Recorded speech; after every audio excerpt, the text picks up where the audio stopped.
বাংলাদেশে আর ভারতীয়দের জন্য কোনো জায়গা হবে না। কাজের সূত্রে যাওয়া যাবে না বাংলাদেশে থাকা ভারতীয়দের কাজের পারমিট বাতিল করা হোক। ঢাকায় মিছিলে নেমে দাবি উঠছে হাদির দলের কর্মীদের। হাদি হত্যার বিচার চেয়ে ঢাকায় মিছিল, ভারতীয়দের ওয়ার্ক পারমিট বাতিলের দাবি জানানো হল। হাদি হত্যায় ভারতকে কাঠ গড়ায় তোলার চেষ্টা করা হচ্ছে। ন্যায়ের জন্য মিছিলে উত্তাল শাহবাগ, উঠল ভারত বিরোধী স্লোগান। হাদি হত্যার মূল অভিযুক্তকে নিয়ে টানাপোড়েন শুরু। ভারত বাংলাদেশ কূটনৈতিক চাপ চরমে। ভারতে লুকিয়ে অভিযুক্ত, ঢাকায় হচ্ছে প্রতিবাদ, কিন্তু দিল্লি স্পষ্ট না জানালো এই বিষয়ে। হাদি হত্যাকাণ্ড নিয়ে নতুন অশান্তি শুরু।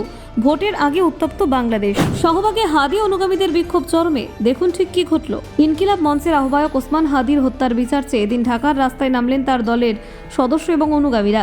ন্যায়ের জন্য মিছিল নামে এই কর্মসূচিতে অংশগ্রহণকারীরা দ্রুত বিচার ও দোষীদের শাস্তির দাবি তোলেন। এই মিছিল থেকে একাধিক রাজনৈতিক ও কূটনৈতিক দাবি উঠে আসে। ইনকিলাব মঞ্চের কর্মীদের দাবি, বাংলাদেশে কর্মরত ভারতীয়দের কাজ করার পারমিট বাতিল করা হোক। বিষয়টি নিয়ে ঢাকায় নতুন করে উত্তেজনা ছড়িয়েছে। ঢাকা ট্রিবিউনের প্রতিবেদনে উল্লেখ করা হয়েছে, হাদির অনুগামীদের অভিযোগ, তার হত্যাকাণ্ডের মূল অভিযুক্ত বর্তমানে ভারতে আত্মগোপন করে রয়েছেন। তাদের দাবি, ভারত অভিযুক্তকে বাংলাদেশের হাতে তুলে না দিলে আন্তর্জাতিক আদালতের দ্বারস্থ হওয়া উচিত ঢাকার। তবে ভারত সরকার আগেই এই অভিযোগ নস্যাৎ করেছে। নয়াদিল্লির তরফে জানানো হয়েছে, হাদি হত্যাকাণ্ডের মূল অভিযুক্ত ভারত ভূখণ্ডে নেই এবং সীমান্ত পেরিয়ে তার অনুপ্রবেশের কোনো তথ্য কেন্দ্রীয় সরকারের কাছেও নেই। প্রসঙ্গত, ওসমান হাদি বিভিন্ন সময় প্রকাশ্যে ভারত বিরোধী মন্তব্য করতেন বলে জানা যায়।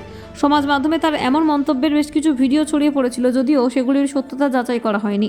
এই প্রেক্ষিতে হাদির মৃত্যুর পর তার অনুগামীরা ঢাকায় মিছিল করে ভারতীয় নাগরিকদের কাজের পারমিট বাতিলের দাবি তুলেছেন, যা দুই দেশের সম্পর্কের ক্ষেত্রে নতুন বিতর্কের জন্ম দিয়েছে। মঙ্গলবার সকালে ঢাকার শাহবাগ এলাকা থেকে শুরু হয় ন্যায়ের জন্য মিছিল।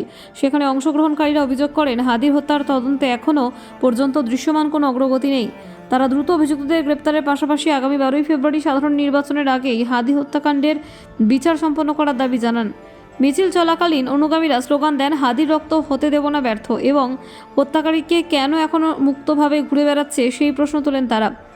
উল্লেখযোগ্যভাবে আসন্ন বিধানসভা নির্বাচনে প্রার্থী হওয়ার কথা ছিল ওসমান হাদির। গত 12 ডিসেম্বর ঢাকায় তাকে গুলি করা হয় এবং গুরুতর আহত অবস্থায় সরকারি উদ্যোগে চিকিৎসার জন্য সিঙ্গাপুরে পাঠানো হয়। 6 দিন চিকিৎসায় থাকার পর সিঙ্গাপুরে মৃত্যু হয় তার। হাদির মৃত্যুর পর থেকে বাংলাদেশের বিভিন্ন এলাকায় উত্তেজনা এবং বিক্ষোভের পরিবেশ তৈরি হয়েছে। এই ঘটনায় এখনও পর্যন্ত 12 জনকে গ্রেপ্তার করেছে বাংলাদেশ পুলিশ। গ্রেফতার হওয়াদের মধ্যে মূল অভিযুক্ত ফয়সাল মাসুদ করিমের পরিবারের সদস্যরা রয়েছেন বলে জানা গেছে। হাদির অনুগামীদের দাবি, অভিযুক্ত ফয়সাল সীমান্ত পেরিয়ে ভারতে পালিয়ে গিয়েছেন। তবে ভারতীয় বিদেশ মন্ত্রক এই অভিযোগ সম্পূর্ণভাবে অস্বীকার করেছে এবং জানিয়েছে, বাংলাদেশের আইন শৃঙ্খলার পরিস্থিতি যে দেশের সরকারি দায়িত্বে। ভারত বাংলাদেশ মানুষের সঙ্গে সুসম্পর্ক চায় এবং সেই দেশ শান্তি এবং স্থিতাবস্থায় ফিরুক, সেটাই তাদের কামনা। Bureau report, Bangla digital TV.